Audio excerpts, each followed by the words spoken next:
JJ Suarez, Migs Nograles, at iba pa po raw mga congressman mga kababayan. Dahil ang sabi nito si Dr. Lauren Badoy mga kababayan na mayroon pa daw mga binulong si Cathy Binag mga kababayan sa kanya na mga kongresistang mga polvoronic mga kababayan, at ang ilan daw sa kanila ay nakikita daw niya ngayon sa kongreso at nagbida-bida. At ang mga ito daw mga kababayan ay ang mga nanghaharas sa mga resource person. Kaya kung hindi daw talaga mga polvoronic itong mga kongresistang ito gaya ng binubulong ni Cathy Binag sa kanila, ay dapat magpa-drug test na. Panoorin po natin mga kababayan. Pero ano yung president natin? Buhay pa ba siya? Nararamdaman ba natin presence niya dito? Magkakapatayan na tayo dito pero siya wala kang maririnig kahit na konti. At yung minsan lang siya magsalita, mali pa. Sumunod. Minsan lang nagsalita mga kababayan, mali pa. Ito tayo sa batas. Siya mismo hindi siya sumusunod. At saka yung mga tauhan niya, mga amuyong niya, hindi sumusunod. Bakit kaya? Baka totoo kasi na bangag siya. Bangag! Kaya nga dapat, Mr. President, magpa-hair follicle test ka na. Sumunod ka sa mga hinihingi ng mga Pilipino, no? Are you even fit to lead this country? Kasi hanggang dito sa baba nararamdaman namin ang incompetence at indifference mo at kung ano pang kapansanan na meron ka. Pansanan. Loren, wag lang si Presidente magpa-hair follicle. Follicle, mga kababayan.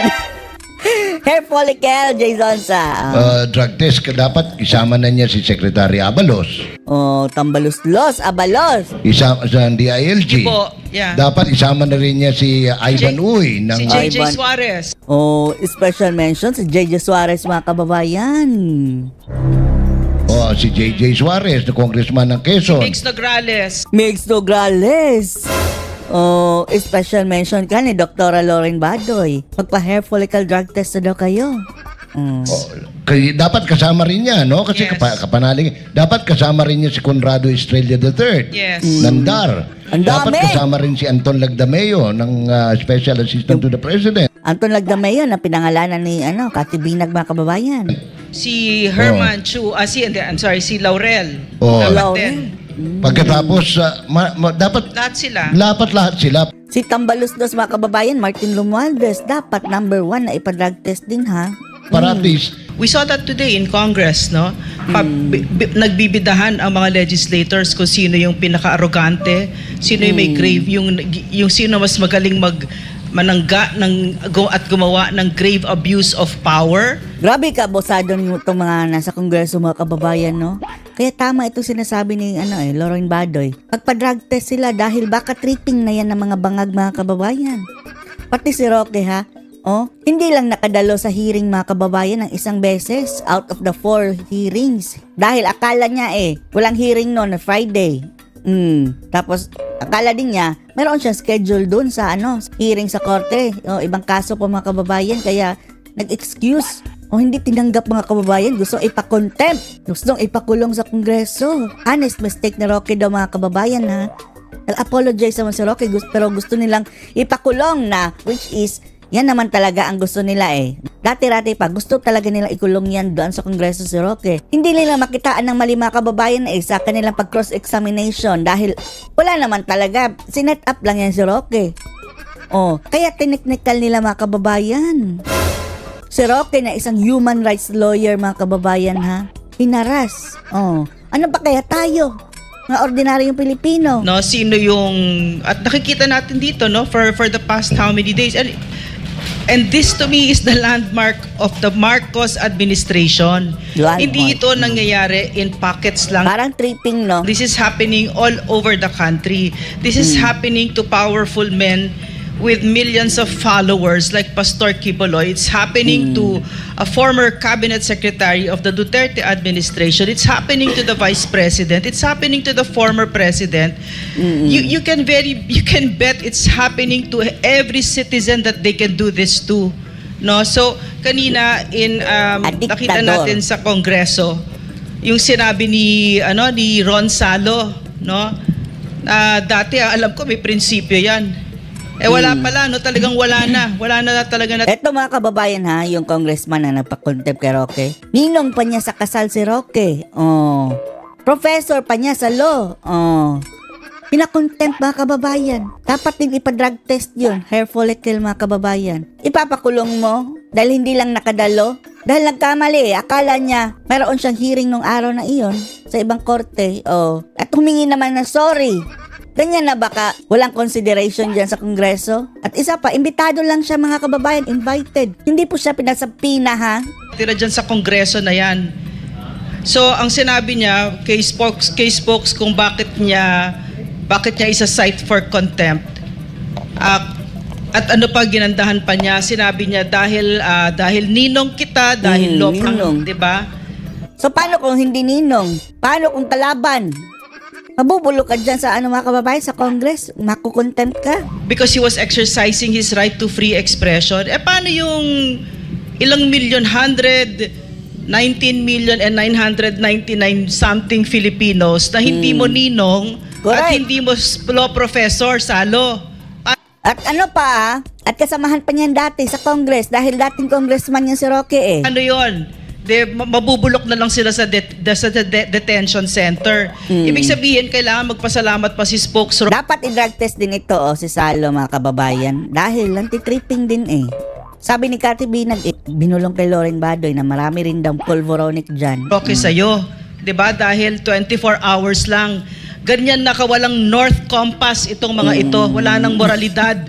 Itong mga nandito nakaupo sa gobyerno. Katulad ditong sila Marvel, sila Torres, sila Abalos. Mukha na sila na mismo. Ang bibigat na... Kung ano ang puno mga kababayan, siya rin ang bunga. Kung ano ang head, siya rin ang mga galamay. Mga buhaya. Ng mga kamay at wala nang North Compass. Kung ano na sinasabi sa Kongreso, mali-mali na hindi pa nahihiya.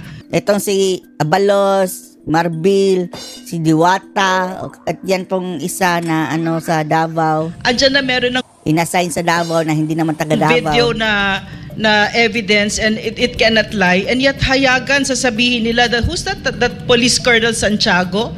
He was saying something like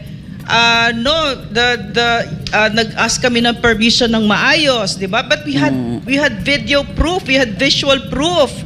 No, and we had the testimonies of the IPs, yung marahas na ginawa ng PNP under Torre, under Marbil, under Abalos, under Bongbong Marcos. Tsaka natatandaan niyo yung kaso ni Teves mga kababayan. Di ba galit na galit tayo doon kay Calvo? Teves sa Calvo. Tapos, ngayon, nagdadalawang isip na tayo mga kababayan na pwede ngang na-set up siya, na-frame up. Natripan ng mga bangag mga kababayan. Ewan lang natin ha. Wala tayong kinakampihan dahil alam natin si Teves medyo din yun Meron ding history iyon. Pero, sa mga nangyayari ngayon, mukhang mag-iisip ka talaga. Pero yun talagang kay Bantag mga kababayan. Ay, convinced tayo na talagang may hocus-pocus doon, di ba? Bakit naman siya papatay ni Bantag, di ba? Na coincidentally mga kababayan, yung si Percy Lapid ay pinatay under the Marcos administration, hindi naman under the Duterte administration. Tapos ang pinagbibintangan nila mga kababayan ay yung kampo daw ng mga Duterte dahil binanatan daw ang mga Duterte, na which is bago namatay si Percy Lapid, binanatan niya ang mga Marcos. And again, but at in-expose niya ang iba't ibang baho ng mga Marcos pati sa First Lady. I see past all of them and I see Bongbong Marcos. Napakalagim ng Marcos presidency. And once again, this is the worst president that this country has ever had. Agree na kami. Worse than Pinoy mga kababayan. Ito si BBM mga kababayan na yun. Si Pinoy nag-iisa lang Ito mga kababayan, 3 times 3 sila ng mga... Ewan na natin ha. Baka magalit sila. Basta worst, 3 ulo. And you know what I think? Why? Because he is, and if I think it is true because he has not said otherwise, that he is under the grip of a very powerful illegal substance, cocaine. Illegal substance. Ito na yung nangyari sa ating bansa. And sinabi din ni Cathy Binag na ang ating mga leaders na sa cabinet, 10 daw dyan, kajaming ni Bongbong Marcos. Sinabi niya sa amin mga pangalan ng mga kongresista. Pati mga kongresista, kaya pala ang mga kongresista ngayon parang mga bangag, no? Nantitripping ng kanilang mga resource person. Na meron doon nakapila doon sa mga nang-aabuso sa atin sa SMNI at sa KOJC. Mga cocaine addicts. Cocaine addicts, sabi ni Katibinag, mga kababayan. Manda kayo, lalabas din yan. Yan ang nangyayari sa Pilipinas ngayon. Grabing polvoronic, mga kababayan, na mga opisyalis ng gobyerno. So, ano pang pag-asa natin? Na mapapamunuan tayo ng maayos kung polvoronic ang mga namumuno. Anong masasabi niyo dito? Post your comments below.